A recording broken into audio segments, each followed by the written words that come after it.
ওই কাজ করিস না ভাই। এখন মমতাদের বাড়িতে একটা অসুবিধা আছে। লক্ষ্মী ভাইটি আমার তুই কিছুদিন করে যাস। কিন্তু কেন এখন যেতে বা অসুবিধাটা কোথায়? কতদিন আমি আমার দিদিকে দেখিনি, তাই আজ আমি যাবই। বাবা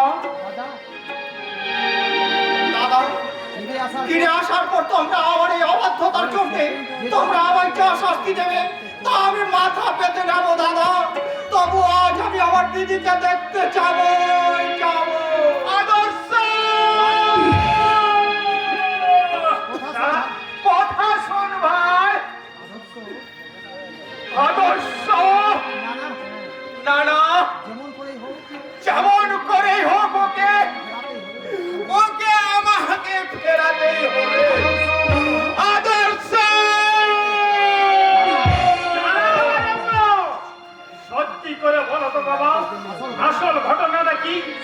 সত্যি মমতা সুখী হয়েছে নাকি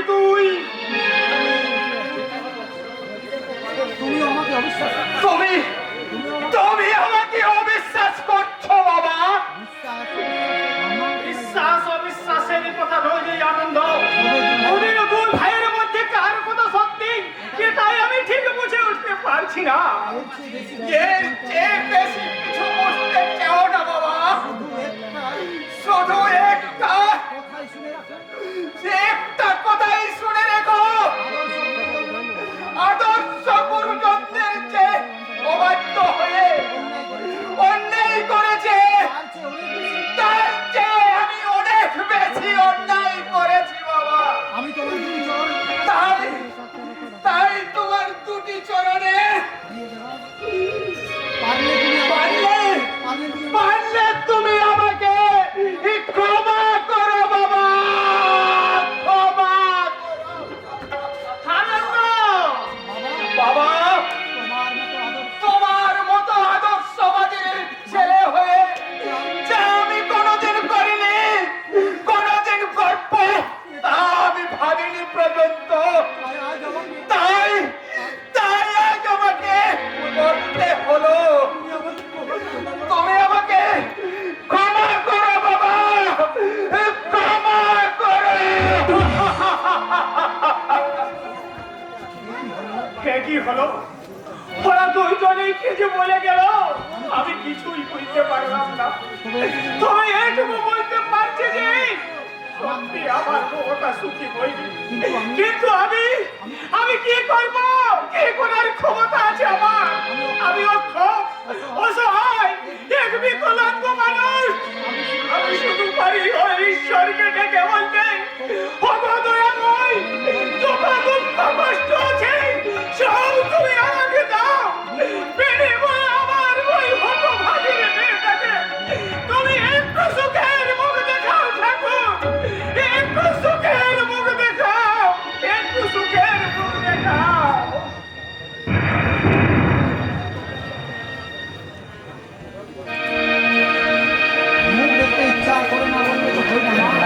দেখতে ইচ্ছা করে না বললে তো হয় না মা। আপনাকেও তো তাকে মানিয়ে নিয়ে চলতেই হবে, হাজার হোক সে তো আপনার বৌমা। না, ওই অনামকে আমি বৌমা বলে মনেই করি না। ওই এবারে ছি ছাড়া আর কিছুই নয়। কি বলছেন আপনি? বৌদিমণির সুন্দর ব্যবহারে এই সংসার আরো সুন্দর হয়ে উঠেছে, আর তাকে আপনি এই বাড়ির ঝি বলছেন? তাছাড়া আর কি? ওর দাদা যেদিন আমার প্রশান্তর বিয়ের বরপণ দরদ 1 লাখ টাকা এই বাড়িতে পৌঁছে দিতে পারে, সেদিন ও এই বাড়িতে বইয়ের মর্যাদা পাবে। ছোট মুখে বড় কথা মানাই না, তবু বলছি টাকার তো আপনার অভাব নেই। তাছাড়া দাদাবাবু প্রতি মাসে হাজার হাজার টাকা রোজগার করছে, তবু আপনি ওই গরিব মানুষটার কাছ থেকে অত টাকা নিতে চাইছেন? বজায় রাখতে গেলে বরপুনেরা 1 লাখ টাকা আমার চাই। না মাসিমা, আপনার হিসাবে একটু ভুল হলো। 1 লাখ টাকা নয়, প্রশান্তর বিয়ে আপনি সব মিলিয়ে প্রায় 3 লাখ টাকা। এসো বাবা এসো। বলি বাড়ির সব ভালো আছে তো? হ্যাঁ মাসিমা, আপনি ভালো আছেন তো? ভালো না বাবা, ভালো আর থাকতে দিলে তো। এই তুই এখন এখানে দাঁড়িয়ে আছিস? যা যা, বউকে গিয়ে বল ঝড় চলে যেন এক কাপ চা নিয়ে আসে। যা বাড়ি যা। যাচ্ছি মা, তবে যাওয়ার সময় বলে যাচ্ছি, এ দেশে একটা কথা আছে, অতি ভক্তি চোরের লক্ষণ। তাই তার অতি ভক্তি দেখে যেন ভুল করে কাজকে কাঞ্চন ভেবে মুখে তুলে দেবেন না। আর তা যদি নিন তাহলে শুধু সর্বনাশই হবে, মঙ্গল কিছুই হবে না মা, মঙ্গল কিছুই হবে না। মাসিমা, আপনার চাকরটা বোধহয় আমাকে অপমান করে গেল। কোন লক্ষণের কথা বাদ দাও তো বাবা। হ্যাঁ তুমি জানো ওই প্রশান্তর বিয়ের কথাটা নাকি বলছিলে বাবা? ভালো একটা অফার ছিল মাসিমা। যদি প্রশান্ত বিয়েতে তাহলে সব মিলিয়ে একটা 2 লাখ টাকা, একটা মারুতি গাড়ি। হ্যাঁ কিন্তু তা তো অবাক নয় মাসিমা, কারণ প্রশান্ত তো তাতে কি হয়েছে বাবা, তাতে কি হয়েছে? ওই অনামতি বউকে আমি বাড়ি থেকে বিদায় করে দিয়ে আবার আমি প্রশান্তর বিয়ে দেব। তা কেন পারবেন মাসিমা? তাহলে আপনার কাছে তাহলে আপনার কাছে 2.5-3 লাখ টাকা আসবে কে? কিন্তু মাসিমা, প্রশান্ত যদি অমত করে, না বাবা না, প্রশান্ত মাছের খুব ছেলেই না। আমার কথা তার কাছে একবারে বেদ বাক্য।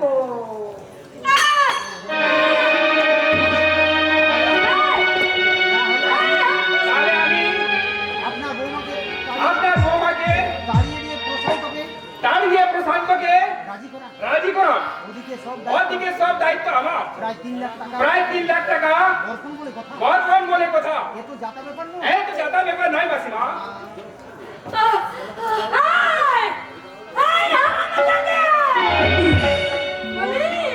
এবার কি সর্বনাশ করলে গো? আরে আয় কেন তুমি? মানে চল দাদা কি রোজ রোজ আমাকে টাকা দিয়ে পাঠাচ্ছে? তুমি রোজ রোজ এইসব দামি পত্র জিনিসগুলো ভেঙে নষ্ট করছিস?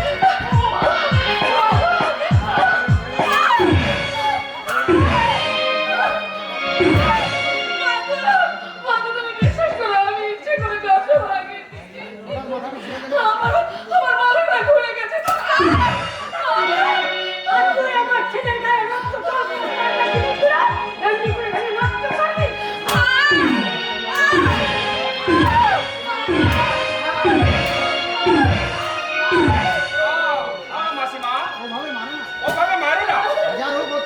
হাজার হোক কত আপনার বৌমা। কত কষ্ট হয়েছে। উঠুন উঠুন বৌদি। দেখছেন আপনার সুন্দর শরীরটাকে কত ধুলো লেগেছে। দাঁড়ান টুকু ছেড়ে দিন।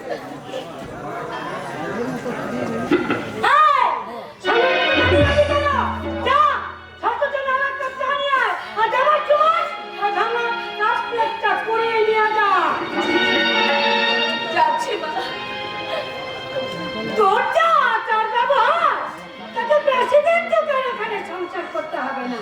তোমার যত যে কথাকে রাখিস অন্তত ভালো হয়ে থাকার চেষ্টা করবি, নইলে তোকে আমি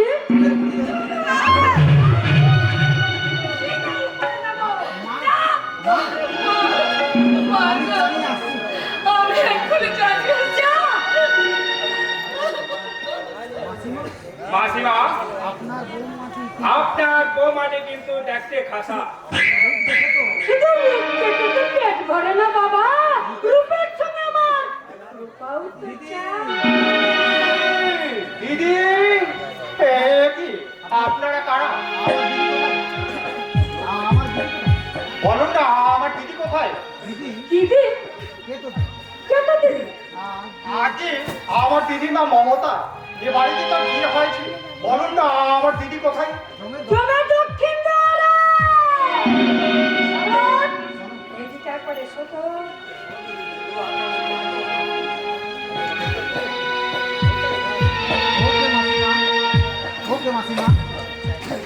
ওকে মাসিমা।